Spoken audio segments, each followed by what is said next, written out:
There are 8 brand new hypercharges coming to Brawl Stars in this incoming update, and today I'm going to test them all out against the robot boss to find out which ones are going to be good and which ones just might disappoint. And yeah, there are a few here that are absolutely busted. I'm also going to be ranking them in a tier list to see how they stack up against each other and maybe give you a hint on which ones you should buy and which ones you might want to avoid. Also, I'm still in Paris in my hotel, as you can see, so I'm working on vacation. But let's start this off with a bang, and that will be Clancy. And with this hypercharge, it turns his already deadly super into a barrage of paintball death as the super goes out and then back in like a crazy paintball boomerang, because that's a thing. It deals huge damage both ways, and while that looks crazy, yeah, it's because it is, and you place him by the boss and you unleash that over and over again until just a mere 3 seconds later, the boss is gone. Now this is slightly faster than even Crow's hypercharge in this test, so yeah, I would highly suggest not getting anywhere near a Clancy that has a hypercharge super ready to go, and this will probably really help him out in the meta. I mean, just look at that destruction. Now it does take him about 24 hits to reach this hypercharge, which is about the same amount of shots that it takes for him to go from bronze to gold rank. So it's not really a fast charging one, but once you get it leveled up, that just means that this hypercharge is going to get built up again even faster as well. Now the slow start at getting it at first is pretty much the only thing holding this back, but it does kind of fit Clancy anyways, as he is a in-game monster, and this will only help solidify that position for him. Bottom line is it's good. It's real good. So I'm gonna give him S for, sweet lord, that's a lot of damage. But dealing a ton of damage isn't the only way a hypercharge can be good, and Amber is here to make that case. For Amber's hypercharge, she throws down a massive oil spill, and when set on fire, it will burn up like normal, but then also it will linger for a few seconds, dealing even more damage. If she gets you in the middle of this hypercharge, you will not be escaping without taking some serious burn damage if you escape at all, which you probably won't. While the hypercharge itself doesn't deal the most damage, it does have the most area denial of pretty much anything in the game. Now up against the boss, it for sure adds some damage along with her gadgets and her stat boosts with the hypercharge, but it's not overwhelming as she finishes it off right at a respectable 26 seconds. Now this hypercharge does charge up a little slower than the others, however. It takes 80 of the small fire bits or 2 full entire ammo bars worth of hit shots,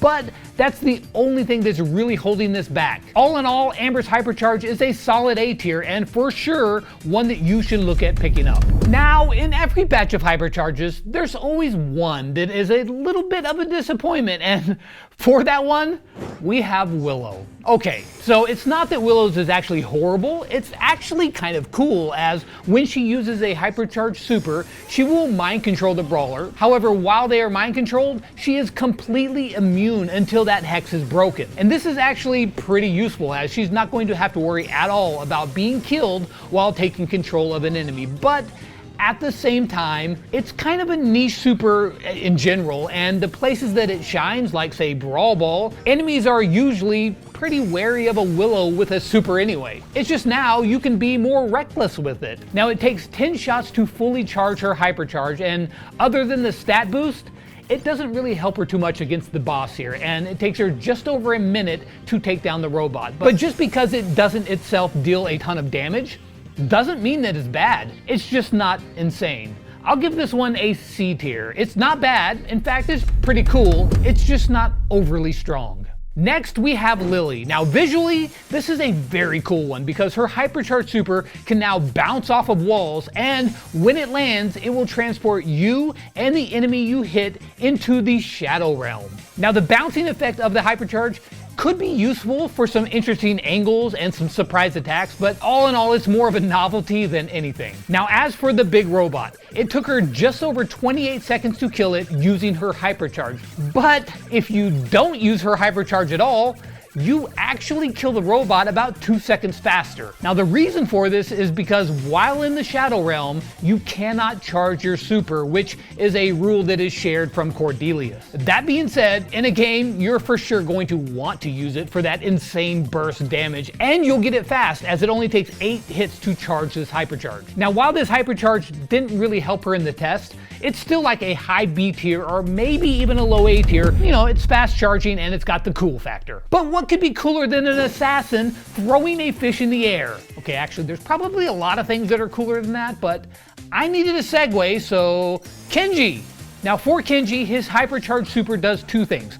First off, it will pull enemies towards the center of his already deadly super, which could give you some extra hits leading to more damage. But also, instead of returning back to the starting point after the super is over, you will be right in the middle of that super when you reappear. And that could be good, but it could also be bad. However, it does make his follow-up shots and finishing off a target fast much more possible, and fast is absolutely the name of the game here because his hypercharge gives him a 25% speed boost along with the other stats. The extra damage and reload help Kenji finish off the big boss in 36 seconds, but his self-healing kind of ruins the effectiveness of his damage gear. Not kind of, it completely destroys it. That being said, this hypercharge does take 12 hits to fully charge, so not insanely fast charging one, but also not too slow. Now while this is a decent performer against the boss, it's really more about the effect of his super as well as the stat buff rather than just overwhelming damage. Still though, it's good and well worth buying.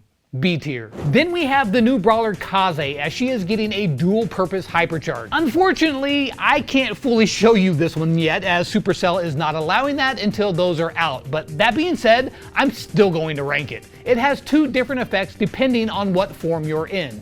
In Geisha form, it's going to deal damage over time inside of the big fan super, and while it's not like a ton of damage, it's also one that you're not going to want to linger in. However, moving out of it, you're going to take damage going outside that super, so it's a lose-lose situation. But in her ninja form, it looks much stronger, as marking an enemy with her hypercharged super will instantly deal the damage if the enemy is low enough to die from that mark. So even if you go in and you mark them and it doesn't kill them instantly, maybe the next hit will put them over that threshold and then they will just straight up die, which is pretty cool. Combine that mechanic with the faster shot of that super and yeah, it's deadly. Both are effective and pretty darn strong. However, I think the ninja one is better than the geisha one. So ninja is like a B tier, maybe an A tier, and the geisha one is like a C tier. However, I can show you Gus's new hypercharge. Now this one charges decently fast as well, taking only 10 hits. When used, it will shield your teammate or yourself, just like normal, but when the shield lands, it will fire out ghosts in all directions. If these ghosts hit someone, they'll either take damage if they're an enemy, or if you're a teammate, you will get healed. And that damage or healing can be pretty significant. Now my first thought when I saw this was that I was going to go full Hank mode on the big boss, but no, it does not work that way. The ghosts start out too far from the center and none of them hit. So then I thought, hey, what about a high safe? But yeah, the same goes there. That being said, you do get a bit of extra damage from it, but then it goes back to doing normal Gus things. So while it only helped him achieve a 55-second time on the boss, make no mistake, it's still a very good hypercharge that you will not want to be around if you're an enemy, or if you're a teammate, you will definitely want to be around it. I would say about a low A tier on this one, maybe high B tier.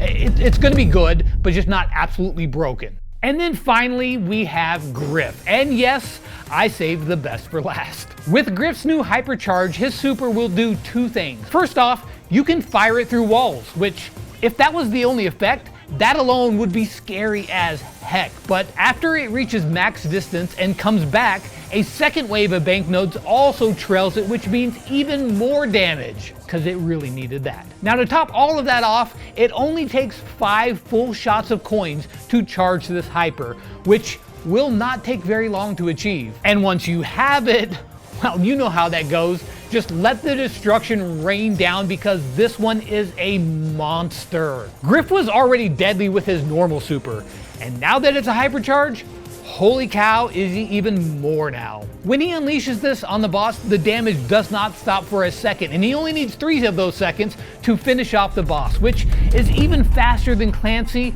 faster than Crow. It's right up there with Colette on this thing. It is absolutely bananas, and this is one of the most deadly hypercharges in the entire game. The fact that you can shoot this absolutely crazy thing through a wall at somebody and there's no place to hide, Griff's hypercharge is 100% busted. And yes, you should throw down the coins you've been saving, or just go take mom's credit card or rob a bank. What? Okay, so maybe not that last one, but you get it. Buy this hypercharge. If there was a god tier, it would be on there, because no one is safe from this super once it's unleashed. So there you go. Do you agree with my rankings? All in all, the hypercharges are pretty darn good this time around, and even for the lower performing ones, I still think they have pretty good usage and cool factor. So which one are you going to be buying first?